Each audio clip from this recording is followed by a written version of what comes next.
여러분 평안하셨습니까? 오늘도 하나님께서 하루를 주셨습니다. 오늘 주신 이 하루도 여러분들께서 예배로 또 말씀으로 기도로 시작하고자 영상 앞에 모이셨습니다. 하나님께서 이 예배를 드리는 여러분 모두에게 복 내려주시기를 축복합니다. 제가 기도하고 예배 시작하도록 하겠습니다. 하나님 감사합니다. 오늘도 우리에게 생명을 주시고 새로운 기회를 주신 하나님을 찬양합니다. 오늘도 우리가 이 하루를 하나님과 함께 동행하고자 예배로, 말씀으로, 기도로 주님께 나아가오니 주님 우리를 받으시고 오늘도 우리의 모든 삶을 보살펴 주옵소서. 주님의 도우심과 주님의 구원이 필요합니다.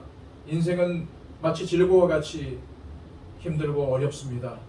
하나님, 이 힘들고 어려운 이 인생길 속에서 주님만 의지하오니 주님 오늘도 우리의 손잡고 인도하여 주옵소서. 예수 그리스도의 이름으로 기도하옵나이다. 아멘. 찬송가 383장 우리 다 함께 기도하는 마음으로 찬양드립니다.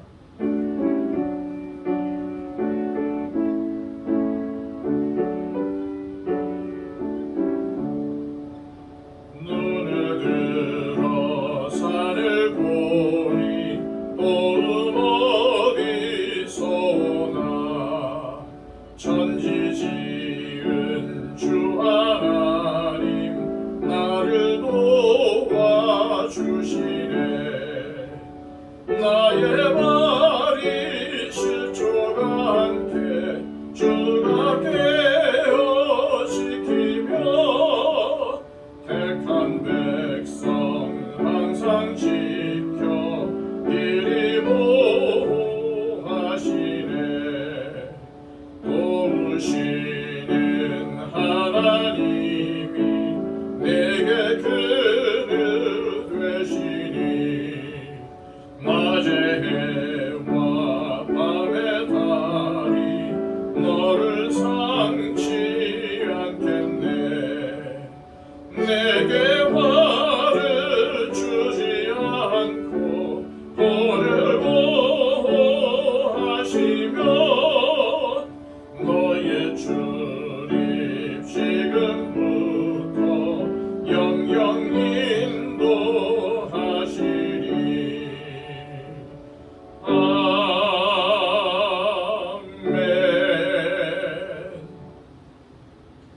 이 시간 우리 하나님께서 주시는 말씀은 시편 37편 말씀입니다.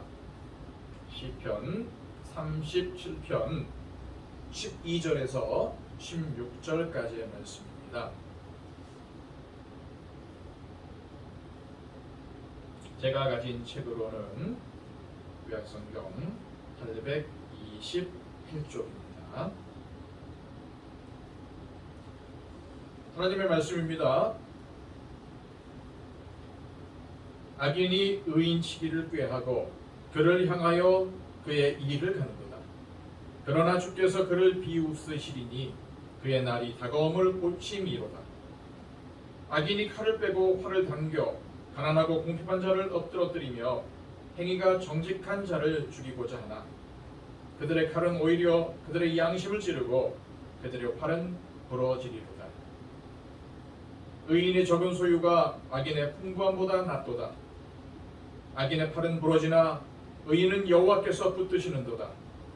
여호와께서 온전한 자의 날을 아시나니 그들의 기업은 영원하리로다.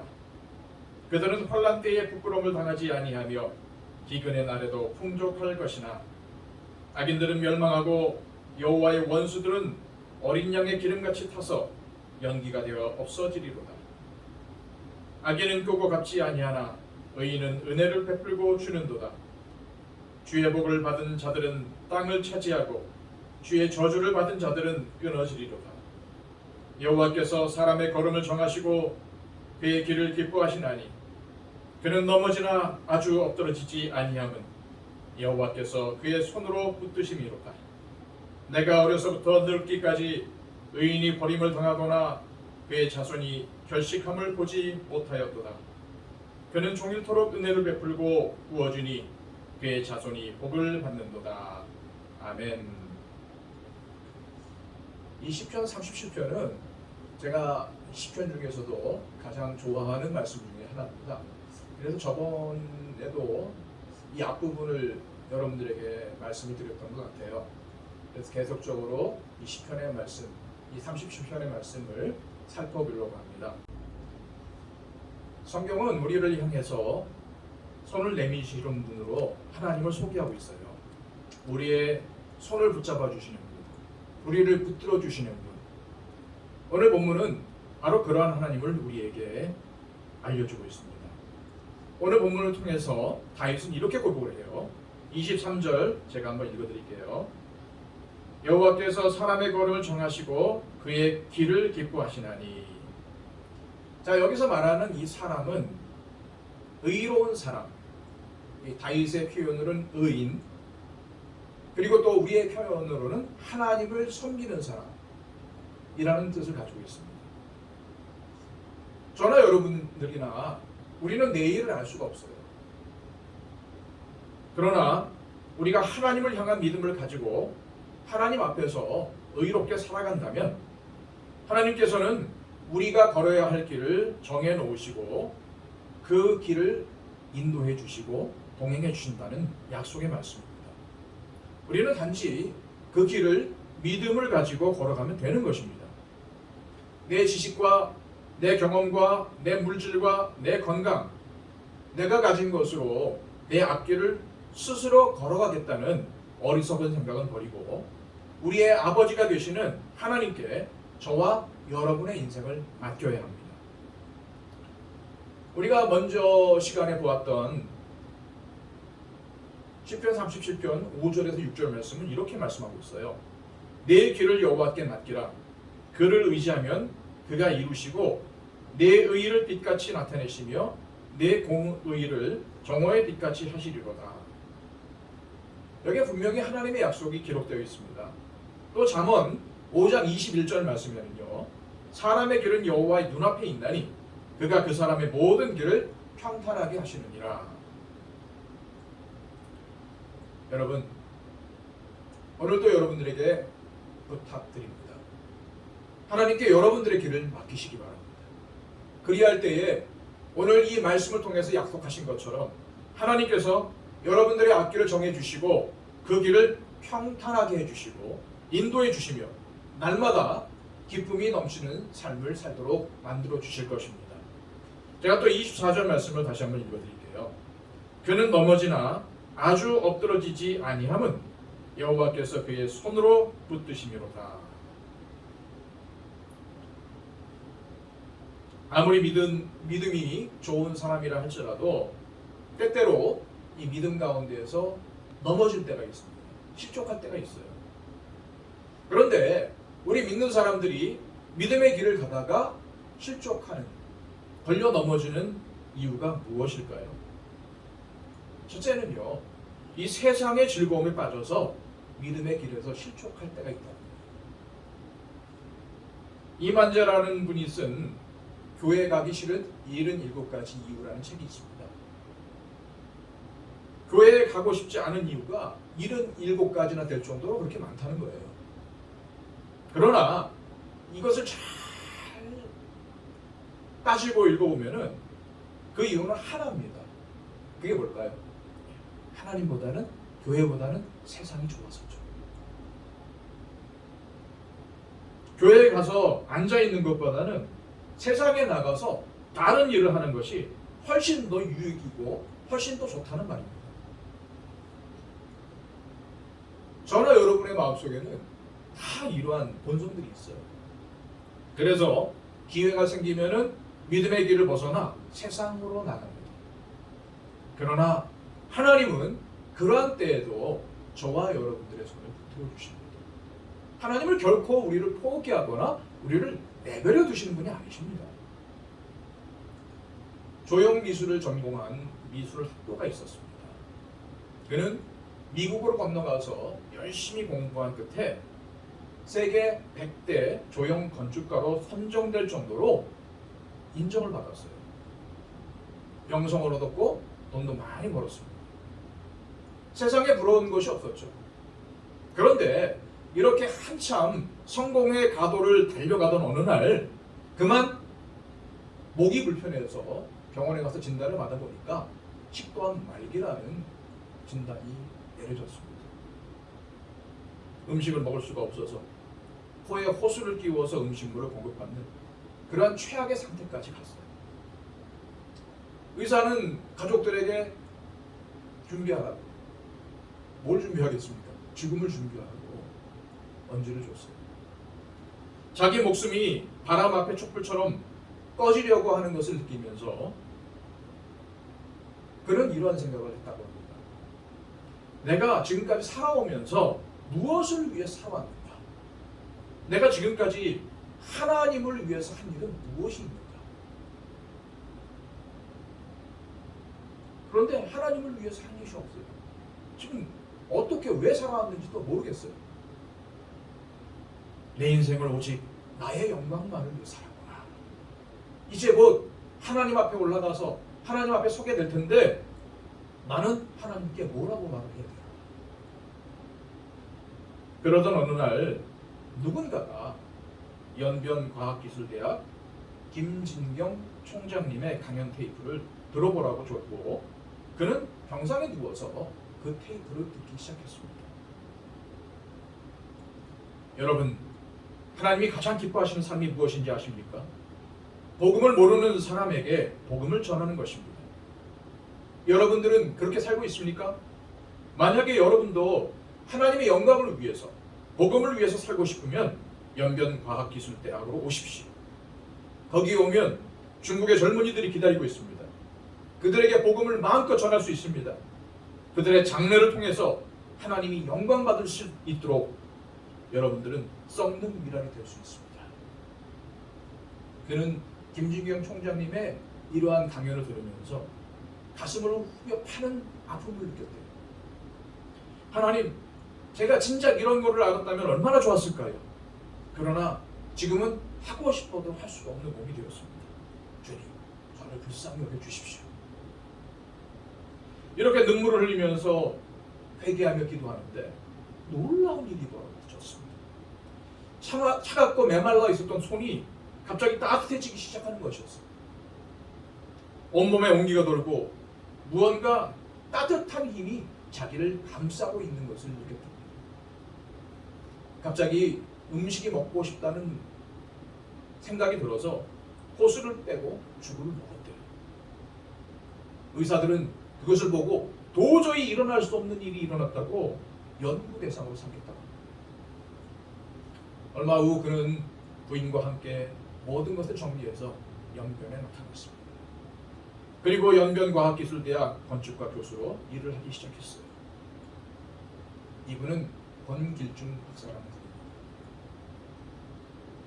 그는 넘어졌습니다. 그러나 아주 넘어지지는 않았습니다. 왜요?